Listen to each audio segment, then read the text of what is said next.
Hello guys, this is Panzer 36. Today's video is going to be update number 4, the final update on my Panzer III in North Africa buddy build project with Hamilkar Barkas. If you're unaware, Hamilkar Barkas is one of the original YouTube scale maulers, and he's one of my great friends. And he's also one of the guys who inspired me to start making these videos like 7 years ago or whenever I did start.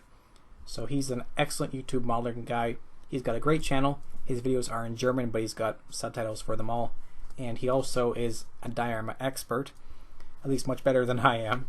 So he's going to have his 4th update for you guys up as well, where he discusses how he built his own diorama for his Desert Panzer III project as well. I'm doing my update here, 4th and final update on how I finished off my diorama. Last week I started off a little bit by describing how I built the basic construction here, so I'll summarize it briefly for you guys. I started with a wooden painting board, and on top of that I stacked up a little bit of foam, which gave me, of course, a nice material that I can sculpt into the desert terrain, very roughly, of course. And then I smoothed it out with some application of Sculptamold and some modeling clay, and then I slapped on some side plates using some sheet styrene. And I also did use something called crackle paste, which I applied to the end of the riverbed area to simulate the desert riverbed effect that I was going for. So that was what I did last week, and I figured today in this video update I would give you guys kind of like a final update on how I finished off the rest of the scenery, which is the most important part of the diorama, of course. So after I finished the terrain, like I updated you guys last week, I started by painting everything black, which is how you start everything. I used basically half a jar of XF6098 black from Tamiya, which is the ultimate priming material. Sprayed it on over the top and sides of the diorama because I want the sides to be black, so I figured I might as well do it at the same time that I paint the rest of the diorama black. I keep calling it a diorama. It's more of like a base or a vignette. Like there's 11 different ways you can call something like this. I don't really care because at every modeling show it's different. And whatever, it's a diorama. I don't care. Sue me. So yes, I painted it all black, and then of course I wanted it to have more of a desert terrain texture, I guess you could say. All I had was the smooth Sculptamold looking stuff, which is fine, but you know, it's kind of too smooth and it didn't look great. So I wanted that nice fine sandy effect. However, I'm not going for like a sand dune. I'll throw up a photo on screen if I can. It's a photo of this unit in 1941, one of their tanks, the 8th Panzer Regiment, 15th Panzer Division. I think the photo that the tank is the 1st company, my tank is 5th company, but whatever. You can see that the desert is not sand dunes and smooth. It's almost like the surface of Mars. It's all rubbly and like there's little rocks and stuff just kind of strewn about. I've never been to North Africa, but there's obviously different types of desert as there are different types of any terrain. So the dirt that I used was actually something that Hamilkar Barkas sent me last year, because last year he sent me a care package with a bunch of his European favorite mauling products. He lives in Germany, of course. I live in Canada. So he sent me some, like a bunch of different stuff, and one of the things he sent me was some dirt from his backyard because he has some excellent dirt, obviously, and it's great for dioramas, which is I think why he sent it. So I think it's very fitting that I used it on our buddy build project together, because all the dirt in my backyard is like rocky and clay because I live on the Canadian Shield. So there's like no actual dirt. It's all just rock. So yes, I applied that dirt. It has a little bits of stone in it as well, but they're very small, but it's like the perfect texture, referencing that photo I showed a minute ago. And then I fixed it all with some hairspray, which is the easiest way to do it because that's just like cheap water-based glue that you can just spray on. I also added some Woodland Scenics talus, and I also added a little bit of medium-sized rocks that I just had on hand from something. No idea where I got them, but I just applied them. And then that gave me the more rocky effect that I was going for, closer to the cliff face here, making it look like chunks of the rocks have fallen off, and also emphasizing the water maybe washing some debris up against the edge there. I painted the entire thing because it was still kind of like gray rocks, brown sand, and black paint showing through. So I unified the entire area, at least the top of it, with some Tamiya XF92, I think, 92, the new 1941 DAC Panzer 3 for, camouflage color. I use that for the desert because, it kind of matches the tank. That was the base color. It was a little bit too brown, so I went in with some lighter colors. I believe I used like a desert yellow or a deck tan, some other Tamiya desert color, and then also some AK Real Color RAL 7027, and just added some variation, making some areas a little bit different in color, and also adding some highlights to the cliff and also to the crackle paste river effect I did down here. I guess I should briefly explain my diorama concept at this point to give you guys a break from my jump cut footage. So my thing here is based off some photos I found of the deserts in North Africa, and it looks like, I'm not an expert on this stuff, but it looks like there's essentially a rocky riverbed where there's kind of like flaky, crackly stuff over here you can see, which is the more wet area, well, the more frequently wet area, and there's almost like a basin that slowly rises and has lots of shrubbery on it because this area is a little bit more damp than the rest of the desert. And then there's almost like a cliff at the end of the basin. Not a very steep cliff, not a very tall cliff, but there's a little bit of a rise here, which I assume is made by whenever there's a flash flood. The flash flood will kind of rip down through the river, the water level will rise, and it'll just carve away the desert and give you that kind of cliff face looking thing. So the water never gets higher than that, so the rest of the desert is just that rocky, arid wasteland. But then you get this kind of interesting area in between where there's a little bit of a dry basin here. That's all rocky still, but there's actually some plant life in there.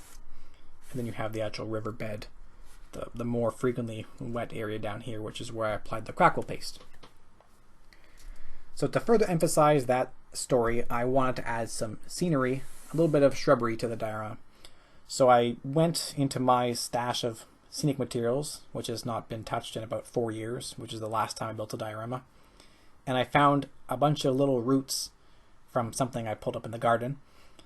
They actually look perfect because they're like these weird kind of scraggly, I don't know, they're like weird little thorny bush looking things when I apply them to the diorama here. But I think they look good for a desert wasteland kind of looking thing. They're just little bits of root that I glued on with some white glue or something, and they look amazing. I didn't have any tufts. Actually, correction, I had one tuft. I found one tuft, and I'll zoom you in if you guys want to see it. Right there, I had one tuft, so I applied it right over there. And I just put it in somewhere where it would count. I wish I would have had more tufts because I would have put them, kind of a little bit more of them maybe distributed around, but I don't think it looks bad with just those thorny bush looking things, because I don't want it to be too lush. It's just like a rocky wasteland, right? But I also found, when I was using those roots, I found a second type of root that I had, which was much darker in color. It was similar, but it was like similar in size and shape, but it was a much darker brown.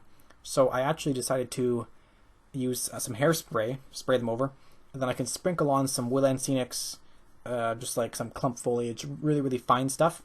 I had a darker earth, kind of like a greenish brown color, which looked good. And then that kind of made them look like they have a little bit of foliage to them. And I applied those at the base of the riverbed, which I guess is further my attempts to emphasize that the area down here is more wet and more damp, so the plant life is a little bit more lively down there. And then as you get higher up, it gets more and more dried out. And then of course once you go over top of the little cliff here, there's basically no plants at all. And that was pretty much it. After I applied both of those sets of shrubs, I don't think I did anything else but remove the tape from the side. And I think I had to do a couple of touch-ups to fix some areas where there was a little bit of the tape removing the paint. But I don't think it really needed anything else. I could have, like I said, I could have used more tufts if I had them, but I don't really regret it because I think that the amount of foliage we have on there right now is just what I was going for. I want it to be a wasteland, but I don't want it to be like completely devoid of life. There's some greenery, And the subtle greenery I have here matches the camouflage in the tank. Again, if you want to see updates on previous stuff like how I built the tank, how I weathered the tank, how I did the figure, those are in my previous updates. And then I'm also going to have some tutorials at the end of this once I've finished editing all the footage, which takes some time. And that'll be more in-depth, using some of the footage I've been overlaying for you guys. But I do hope you enjoyed this, and I hope that you are looking forward to my videos on it. I definitely had a lot of fun because, as I said, I have not painted a diorama or built a diorama or a base or vignette, whatever you want to call it, in like 4 years, and same goes for figures. But I'm very happy that I got to do this because Mr. Hamilkar Barkas proposed this project, and I was like, yeah, sure, why not? It took some time.